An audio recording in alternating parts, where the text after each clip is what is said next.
Votre dernier constat ouvre parfaitement le débat que nous allons tenir, justement sur la façon dont on peut jouer sur l'organisation, sur les comportements avec un certain nombre d'élus. Je vous les présente.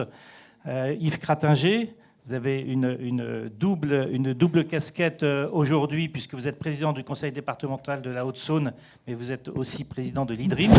Merci d'être avec nous. On va notamment aborder cette question des comportements dans les zones dites peu denses avec vous. Louis Nègre, merci d'être avec nous, coprésident de TDIE, mais aussi spécialiste de ce qui se passe à Nice et dans sa région. Et les zones denses sont particulièrement interrogées aujourd'hui sur leur capacité à organiser autrement leur mobilité. Jean-Marc Zulesi, vous êtes député des Bouches-du-Rhône et vous avez notamment, en tant que président de France Mobilité, accouché cet été d'un très remarquable rapport sur la façon dont la France pouvait envisager autrement ou différemment ses mobilités. On vous entendra aussi dans quelques instants. Philippe Duron, on ne te présente plus, sur la façon dont il va falloir regarder un peu tous ces facteurs et en déduire un certain nombre de conséquences. Et puis, à distance, je ne sais pas s'il nous entend, en tout cas j'espère. Nous avons Michel Neugnot, qui est président de la commission Mobilité Infrastructure de Transport de Région de France, mais qui est aussi premier vice-président de la région Bourgogne-Franche-Comté en charge des transports. Michel, tu nous entends? J'entends très bien. Eh bien, merci d'être avec nous, Michel. Je reviendrai dans quelques instants sur la façon dont, dans une région comme Bourgogne-Franche-Comté, on peut faire évoluer un certain nombre de comportements et d'organisations, mais aussi plus largement, pour Région de France, comment les collectivités régionales envisagent leur stratégie de décarbonation et si elles en ont tous les leviers. Je vais commencer par vous, Yves Cratinger, avec votre première casquette. Il y a un micro et vous le garderez, s'il vous plaît. Oui, vous pouvez le garder et c'est le vôtre. Vous le gardez pour vous.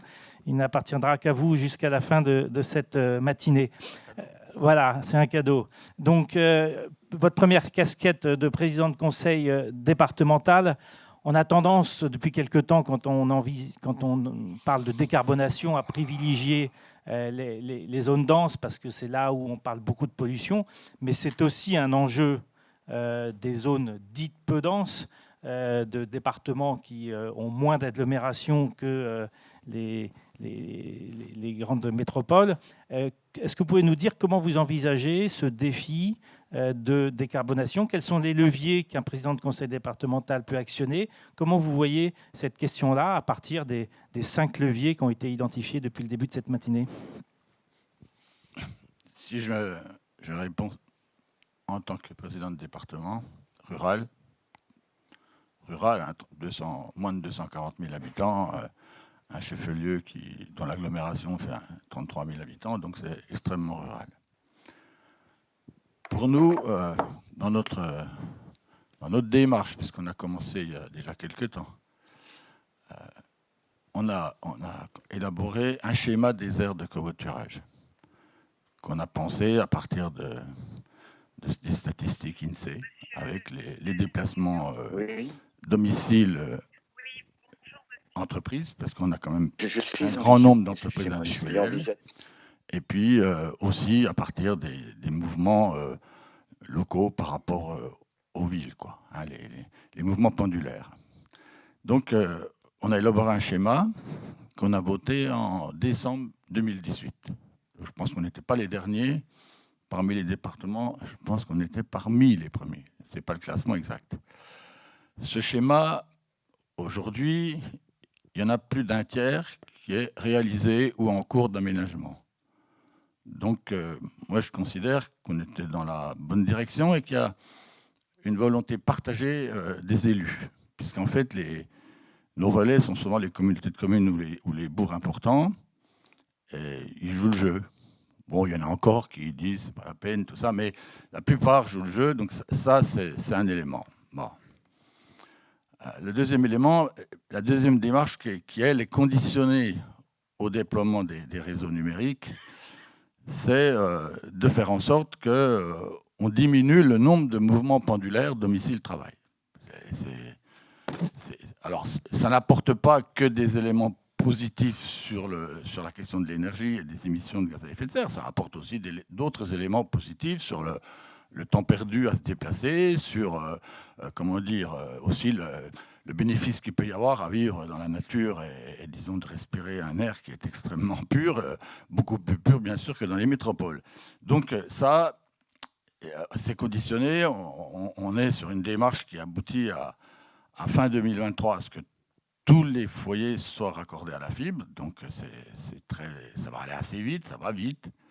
Mais en même temps, ça suppose qu'on construise un certain nombre d'espaces de coworking dont l'économie reste à construire en milieu rural. Ce n'est pas si simple que ça, parce qu'on peut créer des espaces, mais s'il faut tout le temps abonder financièrement pour les faire tourner, ça a quand même une limite financière. Donc on y travaille et on est en train de construire un modèle qui mutualiserait entre les espaces un certain nombre de fonctions de façon à avoir un coût d'occupation au mètre carré ou à l'espace de travail qui ne soit pas trop élevé et qui facilite ces mouvements. En même temps, ça peut permettre d'attirer un certain nombre de gens. Donc ça, ce sont des éléments concrets. Après, puisque vous me donnez la parole, je vais être rapide, mais moi, il me semble qu'il faut faire très attention. Il y a un certain nombre de censures qui pourraient emmener notre pays dans le mur. Il y a la censure sociale. C'est-à-dire on rend les déplacements tellement chers qu'ils sont réservés, enfin trop chers, et qu'ils sont réservés à ceux qui peuvent les payer. Les autres ne pouvant plus se déplacer se sentent comme des sous-citoyens et ont un sentiment qui les pousse à la révolte. Ça, c'est le premier point. La deuxième chose, c'est la censure territoriale. Profondément ressentie aujourd'hui en milieu rural. Je vous le dis, et je dis faisons attention, être concerné pour éviter d'introduire une coupure. Mais on parle tellement des villes et des métropoles que les ruraux en ont ras-le-bol. Je vous le dis, je le ressens profondément. Et ça va mal se terminer. Quand ils auront des bulletins à choisir, ils risquent de choisir le plus démago des démagos pour, disons, essayer d'assouvir leur sentiment profond d'injustice ressentie, etc. Voilà. Donc ça, c'est très, très important qu'il n'y ait pas de censure territoriale. Pour qu'il n'y ait pas de censure territoriale, il faut prendre des chemins qui permettent d'avancer. Certains parlent très facilement du report modal. Dans mon département, parler de report modal, c'est pas très crédible, quoi, parce qu'on ne va pas reconstruire des voies ferrées, on ne va pas remettre des rails sur des supports qui ne sont plus des supports, etc. On ne va pas être dans le rêve. Et puis remplacer les déplacements, comment dire, avec des véhicules, avec un moteur de quelque catégorie que ce soit, par des vélos, si vous voulez, aujourd'hui ou hier, avant-hier, dans mon département, il pleut, donc les vélos, les gens, ils ne les prennent pas. Il faut quand même être conscient de ça. Et les distances sont très grandes, donc ça veut dire qu'il faut être en forme et tout. Donc, je n'ai pas tout fini, je dis attention. Moi, je suis pour la neutralité carbone, à fond, mais territoire par territoire. Parce que chez moi, il y a 43% de territoire en forêt, il y a des cantons où il y a 70% de forêt, et puis du carbone, on en fixe un paquet, quoi. Donc moi, je suis pour faire un deal avec les Hauts-de-Seine. Haute-Saône, Hauts-de-Seine, c'est facile comme ça. Et ils n'y arriveront jamais. Enfin, très, très, très longtemps. Mais nous, on y arrivera très rapidement. Moi, j'ai passé une commande à la NCT, puisqu'il y a une ANCT, une Agence nationale pour la cohésion territoriale, qui est très bien, mais qui ne va pas s'occuper des salles polyvalentes. Et il l'a dit, le Breton, et il a raison. Moi, je lui ai passé une commande et il va venir en Haute-Saône dans les prochaines semaines, parce que je voudrais qu'on établisse réellement le bilan carbone des territoires comme le nôtre, avec 50% du territoire qui est agricole et qui fixe, et puis les forêts qui fixent aussi. Et à partir de là, voir quel progrès on a à faire réellement pour être à la neutralité, nous.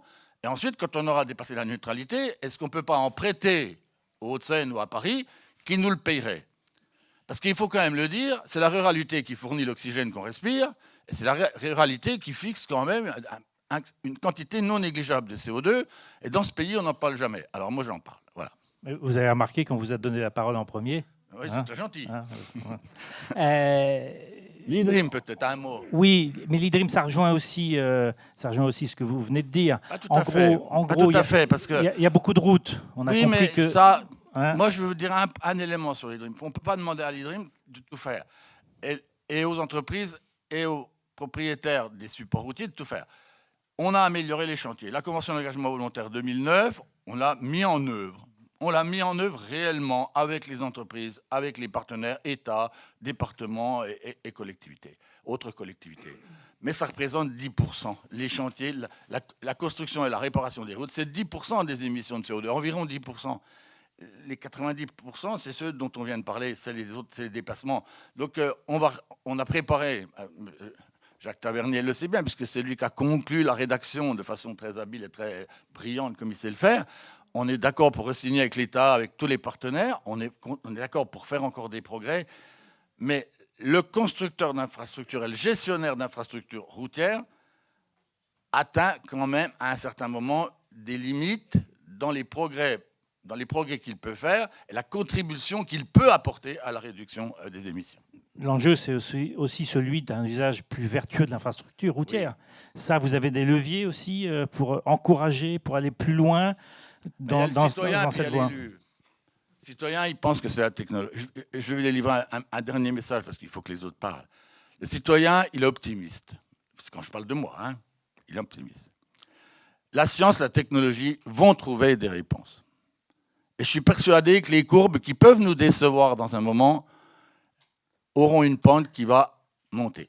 À un moment donné, parce qu'il y a un certain nombre d'obstacles auront été levés sur le plan technologique, parce qu'on passera des seuils.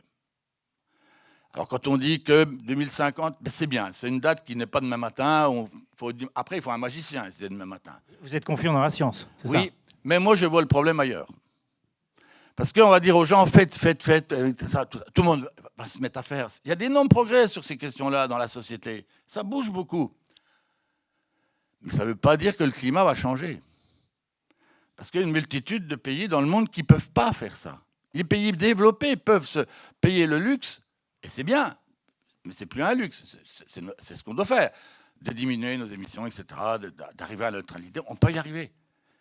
Mais les pays qui ne sont pas développés, quand on parle de la COP21, est-ce que vraiment on a mis en œuvre vis-à-vis de ces territoires-là, de ces pays-là, les moyens qui leur permettront d'éviter d'être demain les plus gros contributeurs au carbone et d'émissions de gaz à effet de serre du monde. Donc je suis optimiste par rapport aux pays développés. La science, la technologie, la culture, le partage entre les gens, le débat démocratique, je souhaite que ça continue. C'est des bonnes choses et ça va permettre d'avancer.